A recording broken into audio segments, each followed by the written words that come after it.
Good morning friends, welcome to education smart. आज है 10 जनवरी 2021। 10 जनवरी 2021 से रिलेटेड जितने भी इंपॉर्टेंट करंट अफेयर बनते हैं आज हम इस वीडियो में कवर करेंगे। सो फ्रेंड्स, स्टार्ट करते हैं आज के पहले क्वेश्चन से। फर्स्ट क्वेश्चन है, LASI web first report 2020 Bharat का पहला और अपनी तरह का दुनिया का सबसे बड़ा सर्वेक्षण जो केंद्रीय मंत्री हर्षवर्धन द्वारा वस्तुतः जारी किया गया था, उसके द्वारा प्रदान किया गया डेटा का क्या था? आपके ऑप्शन दिए हुए हैं। भारत का कृषि सर्वेक्षण, राज्यों के बीच वैक्सीन की पहुंच, भारत में डिजिटल लर्निंग, भारत की वृद्ध जनसंख्या। सो फ्रेंड्स, इसका राइट आंसर बन जाएगा आपका ऑप्शन नंबर डी, भारत की वृद्ध जनसंख्या। रिलेटेड पॉइंट देख लेते हैं फ्रेंड्स। 6 जनवरी 2021 को केंद्रीय मंत्री डॉक्टर हर्षवर्धन स्वास्थ्य और परिवार कल्याण मंत्रालय ने आभासी तरीके से पूर्ण राष्ट्रीय आधार पर भारत में अनुदैर्ध्य एजिंग अध्ययन LASI वेब फर्स्ट रिपोर्ट 2020 जारी किया। यह भारत का पहला और दुनिया का सबसे बड़ा सर्वेक्षण है जो भारत में उम्र बढ़ने की आबादी के लिए राष्ट्रीय और राज्य स्तर के कार्यक्रमों और नीतियों को डिजाइन करने के लिए आधार प्रदान करता है। वर्तमान में बुजुर्गों की आबादी लगभग 3% वार्षिक की दर से बढ़ते हुए बुजुर्गों की संख्या 2050 में 319 मिलियन हो जाएगी। नेक्स्ट क्वेश्चन तरफ बढ़ते हैं फ्रेंड्स। हाल ही में जनवरी 2021 में पीएम मोदी जी की अध्यक्षता में CCEA द्वारा स्वीकृत नई औद्योगिक विकास योजना 2021 से किस राज्य को लाभ मिलने वाला है? आपके ऑप्शन दिए हुए हैं। लद्दाख, असम, जम्मू और कश्मीर, चंडीगढ़। सो फ्रेंड्स, यहाँ पे राइट आंसर बन जाता है आपका ऑप्शन नंबर सी, यानी जम्मू और कश्मीर को। 6 जनवरी 2021 को पीएम नरेंद्र मोदी जी की अध्यक्षता में cabinet committee on economic affairs CCEA ने जम्मू कश्मीर के औद्योगिक विकास के लिए केंद्रीय क्षेत्र योजना CSS जम्मू और कश्मीर के लिए नई औद्योगिक विकास योजना से नामित को मंजूरी दे दी है। जम्मू में एक प्रेस कॉन्फ्रेंस के दौरान जम्मू कश्मीर के लेफ्टिनेंट गवर्नर द्वारा उसी की जानकारी दी गई थी। यह पहली बार है कि इस तरह का विकास भारत सरकार की किसी भी औद्योगिक प्रोत्साहन योजना में होगा। नेक्स्ट क्वेश्चन तरफ बढ़ते हैं फ्रेंड्स। किन राज्यों के बीच विश्व की पहली डबल स्टैक लंबी दौड़ 1.5 किलोमीटर कंटेनर ट्रेन ने अपनी उद्घाटन यात्रा की, जिसे पीएम मोदी ने हरी झंडी दिखाकर रवाना किया था? आपके ऑप्शन दिए हुए हैं। मध्य प्रदेश, हरियाणा, गुजरात, महाराष्ट्र, पंजाब, महाराष्ट्र, हरियाणा, राजस्थान। सो फ्रेंड्स, यहाँ पर राइट आंसर बन जाता है इस क्वेश्चन का option number D, Haryana, Rajasthan. Point देख लेते हैं कुछ। 7 जनवरी 2021 को पीएम नरेंद्र मोदी जी ने पश्चिमी समर्पित फ्रंट कॉरिडोर WDFC के राजस्थान खंड में हरियाणा न्यू मादार में 306 किलोमीटर लंबी नई रेवाड़ी का उद्घाटन किया। उन्होंने हरियाणा के अटेला से राजस्थान में किशनगढ़ तक दुनिया की पहली डबल स्टैक लंबी दौड़ यानी 1.5 किलोमीटर कंटेनर ट्रेन को हरी झंडी दिखाकर रवाना किया है, जिसे हरियाणा के अटेला से राजस्थान के किशनगढ़ में इलेक्ट्रिक ट्रैक्शन द्वारा रोका गया। इस ऑपरेशन में 25 टन का बढ़ा हुआ एक्सल लोड होगा। मौजूदा क्षमता की तुलना में वैगनों में 4 गुना अधिक भार ले जाएगा। नेक्स्ट क्वेश्चन तरफ बढ़ते हैं friends. National highway authority of India NHAI मार्च 2021 तक भारत के पहले सरकार से प्रायोजित INVIT को चालू करने के लिए तैयार है। आपको बताना है INVIT का फुल फॉर्म क्या है। इन्वेस्टमेंट इन information technology, innovative infrastructure technology, investment इन टेक्नोलॉजी इंफ्रास्ट्रक्चर इन्वेस्टमेंट ट्रस्ट। सो फ्रेंड्स, इसका राइट आंसर बन जाएगा option number D, infrastructure investment trust. भारतीय राष्ट्रीय राजमार्ग प्राधिकरण NHAI मार्च 2021 तक भारत के पहले सरकारी प्रायोजित इंफ्रास्ट्रक्चर इन्वेस्टमेंट ट्रस्ट के संचालन के लिए तैयार है। INR 5,000 करोड़ की लगभग 5 से 6 सड़क परियोजनाओं को INVIT में स्थानांतरित करने के लिए सैद्धांतिक मंजूरी दी है। नेक्स्ट क्वेश्चन तरफ बढ़ते हैं फ्रेंड्स। मध्य प्रदेश के खंडवा जिले में किस नदी में किस बांध पर विश्व की सबसे बड़ी फ्लोटिंग 600 मेगावाट और सौर ऊर्जा परियोजना का निर्माण चल रहा है? आपके ऑप्शन दिए हुए हैं। चंबल गांधी सागर बांध, नर्मदा ओंकारेश्वर बांध, सोन बाण सागर बांध, नर्मदा इंदिरा सागर बांध। सो फ्रेंड्स, यहाँ पर राइट आंसर बन जाएगा ऑप्शन नंबर बी, यानी नर्मदा ओंकारेश्वर बांध। मध्य प्रदेश के खंडवा जिले में नर्मदा नदी में ओंकारेश्वर बांध पर निर्माणाधीन विश्व की सबसे बड़ी फ्लोटिंग 600 मेगावाट सौर ऊर्जा परियोजना वर्ष 2022-23 तक बिजली उत्पादन शुरू करने के लिए निर्धारित है। अंतर्राष्ट्रीय वित्त निगम, विश्व बैंक और पावर ग्रिड ने परियोजना के विकास के लिए धन प्रदान करने के लिए सहमति प्रदान की है। पावर ग्रिड द्वारा परियोजना क्षेत्र में खंडवा सब स्टेशन तक ट्रांसमिशन लाइन मार्ग सर्वेक्षण का कार्य जनवरी 2021 के अंत तक शुरू होगा। नेक्स्ट क्वेश्चन पर बढ़ते हैं फ्रेंड्स। किस बैंक ने हाल ही में जनवरी 2021 में भारत सरकार और आंध्र प्रदेश सरकार के साथ 646 मिलियन अमेरिकी डॉलर यानी कि 4,736 करोड़ रुपए मूल्य के 2 ऋण समझौते पर हस्ताक्षर किए हैं? आपके ऑप्शन दिए हुए हैं अंतर्राष्ट्रीय मुद्रा कोष, एशियाई विकास बैंक, यूरोपीय central bank, new development bank. सो फ्रेंड्स यहाँ पर राइट आंसर बन जाता है new development bank. Related point देख लेते हैं। 6 जनवरी 2021 को भारत सरकार, आंध्र प्रदेश के सरकार और न्यू डेवलपमेंट बैंक ने एपी में स्टेट हाईवे नेटवर्क और डिजिस्ट्रिक्ट रोड नेटवर्क को अपग्रेड करने के लिए 2 परियोजनाओं के लिए 646 मिलियन अमेरिकी डॉलर लगभग 4,736 करोड़ रुपए के ऋण समझौते पर हस्ताक्षर किए हैं। प्रत्येक परियोजना के लिए 323 मिलियन अमेरिकी डॉलर लगभग 2,368 करोड़ रुपए की राशि एनडीबी द्वारा दी जाएगी। 2 परियोजनाओं में आंध्र प्रदेश सड़क और पुनर्निर्माण परियोजना और आंध्र प्रदेश मंडल को कनेक्टिविटी और ग्रामीण कनेक्टिविटी सुधार परियोजना शामिल है। बढ़ते हैं अगले प्रश्न की तरफ फ्रेंड्स। शहरी सहकारी बैंकों यूएसबी का स्वैच्छिक आधार पर लघु वित्त बैंकों के रूप में परिवर्तन या संक्रमण योजना के तहत स्वैच्छिक रूप से एक अनुसूचित वाणिज्यिक बैंक में परिवर्तित होने वाला पहला शहरी सहकारी बैंक कौन बना है? आपके ऑप्शन दिए हुए हैं Shivalik mercantile cooperative bank, Punjab और महाराष्ट्र सरकारी बैंक, जनलक्ष्मी सरकारी bank, Indian mercantile cooperative bank. सो फ्रेंड्स यहाँ पर राइट आंसर बन जाएगा आपका option number A Shivalik mercantile cooperative bank. Next question तरफ बढ़ते हैं फ्रेंड्स। किस संस्थान ने हाल ही में जनवरी 2021 में ICICI prudential life insurance company limited के साथ साझेदारी की है ताकि टर्म लाइफ इंश्योरेंस प्लान को अपने प्लेटफॉर्म पर लॉन्च कर सके? आपके ऑप्शन दिए हुए हैं पेटीएम, जियो, फोनपे, पेपाल। सो फ्रेंड्स इसका राइट आंसर बन जाएगा फोनपे। 6 जनवरी 2021 को ICICI prudential life insurance company limited के साथ साझेदारी में फोनपे ने अपने प्लेटफॉर्म पर term life insurance plan launch किया है।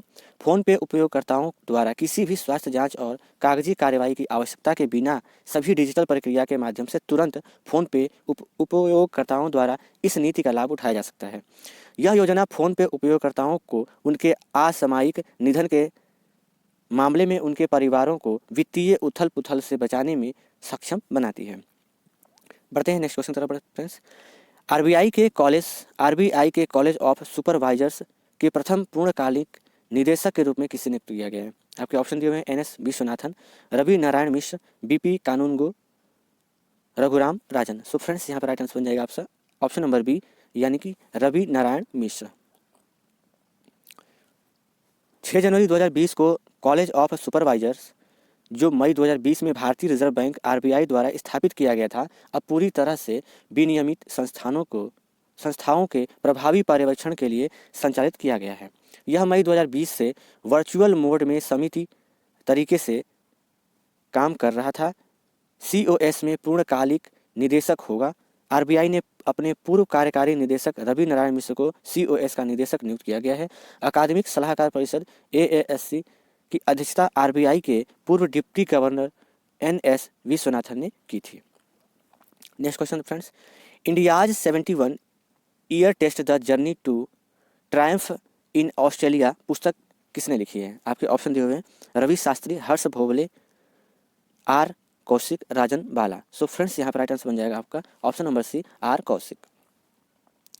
रवि शास्त्री पूर्व भारतीय ऑलराउंडर और भारतीय क्रिकेट टीम के वर्तमान मुख्य कोच ने India's 71 year test the journey to triumph in Australia नामक एक पुस्तक Sydney cricket ground Sydney Australia में रिलीज़ की। पुस्तक एक ब्रैडमैन संग्रहालय की पहल है और वरिष्ठ क्रिकेट पत्रकार आर कौशिक द्वारा लिखित है। यह चर्चिल प्रेस द्वारा प्रकाशित है। नेक्स्ट क्वेश्चन तरफ बढ़ते हैं फ्रेंड्स। हाल ही में किस F1 विश्व चैंपियन को ब्रिटेन का नाइटहुड सम्मान मिला है? आपके ऑप्शन दिए हुए हैं Valtteri Bottas, Lewis Hamilton, Max Verstappen, Alex Albon. So friends यहाँ पर राइट आंसर बन जाएगा आपका option number B Lewis Hamilton.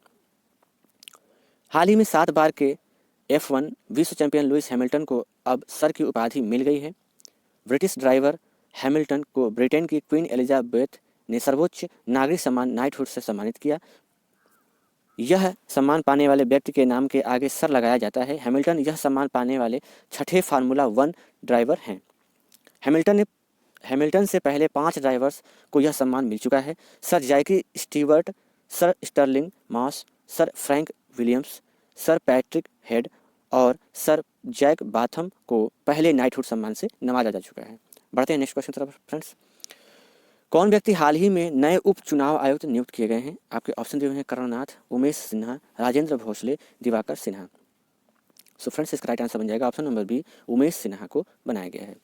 हाल ही में उमेश सिन्हा को भारतीय निर्वाचन आयोग में उप चुनाव आयुक्त के पद पर नियुक्त किया गया है।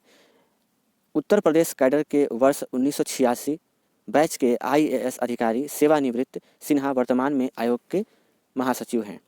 मंत्रिमंडल की नियुक्ति समिति ने अनुबंध के आधार पर सिन्हा को बतौर उप चुनाव आयुक्त 6 महीने का कार्यकाल विस्तार दिए जाने को मंजूरी दी है, जो 30 जून 2021 तक जारी रहेगा। नेक्स्ट क्वेश्चन तरफ बढ़ते हैं फ्रेंड्स। कौन व्यक्ति हाल ही में केंद्रीय औद्योगिक सुरक्षा बल CISF के नए महानिदेशक बने हैं? आपके ऑप्शन दिए हुए हैं नरेंद्र राजपूत, बिमलेश चौधरी, सुबोध जायसवाल, दीपक धीरज। सो फ्रेंड्स यहाँ पर राइट आंसर बन जाएगा option number C, Subodh Jaiswal.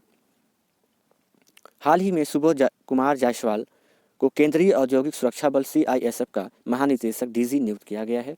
पाठकों को बता दें कि जायसवाल महाराष्ट्र कैडर के 1985 बैच के IPS अफसर हैं। उनकी नियुक्ति पदभार ग्रहण करने से 30 सितंबर 2022 तक प्रभावी रहेगी। बढ़ते हैं अगले प्रश्न की तरफ। किस राज्य की सरकार ने हाल ही में राज्य में तमिल अकादमी की स्थापना की है? बिहार, दिल्ली, गोवा, पंजाब। सो फ्रेंड्स इसका राइट आंसर बन जाएगा दिल्ली। हाल ही में दिल्ली सरकार ने तमिल भाषा और संस्कृति को बढ़ावा देने के लिए एक अकादमी की स्थापना की है। पूर्व निगम पार्षद एवं दिल्ली तमिल संगम के वर्तमान सदस्य N राजा को अकादमी का उपाध्यक्ष नियुक्त किया गया है। नवगठित इस अकादमी के कार्यालय के लिए जल्द ही स्थान एवं सभी आवश्यक चीज़ें मुहैया कराए जाएंगे। बढ़ते हैं अगले प्रश्न की तरफ। इनमें से कौन हाल ही में जम्मू कश्मीर व लद्दाख के नए चीफ जस्टिस बने हुए हैं? आपके ऑप्शन दिए हुए हैं justice Payal Goswami, justice Suresh Chaturvedi, justice Pankaj Mittal, justice Rajveer Devegowda. So friends इसका राइट आंसर बन जाएगा option number C, justice Pankaj Mittal. हाल ही में गीता मित्तल के सेवानिवृत्त होने के बाद राष्ट्रपति ने आदेश जारी कर जस्टिस पंकज मित्तल को केंद्र सरकार शासित जम्मू कश्मीर व लद्दाख हाईकोर्ट का संयुक्त जस्टिस नियुक्त किया गया है। चलिए बढ़ते हैं नेक्स्ट क्वेश्चन तरफ फ्रेंड्स। कौन व्यक्ति हाल ही में भारत में ब्रिटेन के नए उच्चायुक्त नियुक्त किए गए हैं? Armando Peterson, Alexander Ellis, JP Thomas, Hugo Johnson. So friends इसका राइट आंसर बन जाएगा अलेक्जेंडर एलिस। हाल ही में ब्रिटिश राजनयिक अलेक्जेंडर एलिस को भारत में ब्रिटिश हाई कमिश्नर नियुक्त किया गया है। फिलिप बर्टनर की जगह लेंगे। 53 वर्षीय एलिस ने कई महत्वपूर्ण पदों पर काम किया है, जिसमें कैबिनेट कार्यालय में उप राष्ट्रीय सुरक्षा सलाहकार, यूरोपीय संघ से बाहर निकलने के लिए बनाए गए विभाग में महानिदेशक और पुर्तगाल में ब्रिटेन का राजदूत होना शामिल है। नेक्स्ट क्वेश्चन तरफ बढ़ते हैं फ्रेंड्स। किस राज्य की सरकार ने हाल ही में युवाओं को आत्मनिर्भर बनाने हेतु लॉन्च पैड स्कीम शुरू की है? आपके ऑप्शन दिए हुए हैं Haryana, Bihar, Madhya Pradesh, Assam. So friends right answer बन जाएगा आपका ऑप्शन नंबर सी, मध्य प्रदेश। हाल ही में मध्य प्रदेश में रोजगार के लिए महिला एवं बाल विकास विभाग द्वारा नई पहल की जा रही है। इसके तहत बाल संरक्षण योजना के अंतर्गत लॉन्च पैड स्कीम प्रारंभ करने का निर्णय लिया गया है। इस स्कीम में राज्य के देखरेख संस्थाओं के संस्थागत देखरेख से बाहर आने वाले 18 साल पूरी कर चुके बालक या बालिकाओं को रोजगार का नया अवसर दिया जाएगा और इसमें उन्हें कलेक्ट्रेट परिसर समेत अन्य सार्वजनिक जगहों पर दुकानें खुलवाई जाएंगी। हाल ही में किस खेल से संबंधित भारतीय खिलाड़ी माइकल किंडो का निधन हुआ है? आपके ऑप्शन दिए हुए हैं हॉकी, फुटबॉल, क्रिकेट, बास्केटबॉल। सो फ्रेंड्स इसका राइट आंसर बन जाएगा आपका ऑप्शन नंबर ए, हॉकी। हाल ही में वर्ष 1975 में हॉकी विश्व कप में भारत को जीत दिलाने वाले माइकल किंडो का 73 वर्ष की उम्र में निधन हुआ है। किंडो फुल बैक थे और 1975 में कुआलालंपुर में चिर प्रतिद्वंदी पाकिस्तान को हराकर विश्व कप जीतने वाली भारतीय टीम के सदस्य थे। वह उस टीम के भी सदस्य थे जिसने म्यूनिख ओलंपिक 1972 में कांस्य पदक जीता था। नेक्स्ट क्वेश्चन पर बढ़ते हैं फ्रेंड्स। हाल ही में किसे गूगल क्लाउड के एशिया प्रशांत क्षेत्र के प्रमुख के रूप में नियुक्त किया गया है? आपके ऑप्शन दिए हुए हैं शुभम सिंह, आदिल अहमद, पुरुषोत्तम सोनी, करण बाजवा। सो फ्रेंड्स इसका राइट आंसर बन जाएगा ऑप्शन नंबर डी, करण बाजवा को। हाल ही में गूगल क्लाउड ने करण बाजवा को एशिया प्रशांत क्षेत्र के प्रमुख के रूप में नियुक्त किया गया है। फिलहाल करण बाजवा भारत में गूगल क्लाउड का नेतृत्व कर रहे हैं। अब वह कंपनी के गूगल क्लाउड प्लेटफॉर्म और गूगल कार्यक्षेत्र सहित गूगल क्लाउड के लिए सभी क्षेत्रीय राजस्व और गो टू मार्केट संचालन का नेतृत्व करेंगे। फ्रेंड्स, आज के लिए इतना ही। Thanks for watching. अगर आप हमारे यूट्यूब चैनल पर नए हैं तो चैनल को सब्सक्राइब करें, साथ ही बेल आइकन को भी प्रेस कर लें, जिससे कि आने वाली वीडियो की नोटिफिकेशन आपको मिलती रहे। साथ ही वीडियो को शेयर अवश्य करें, वीडियो को लाइक भी करें। तब तक के लिए जय हिंद, जय भारत।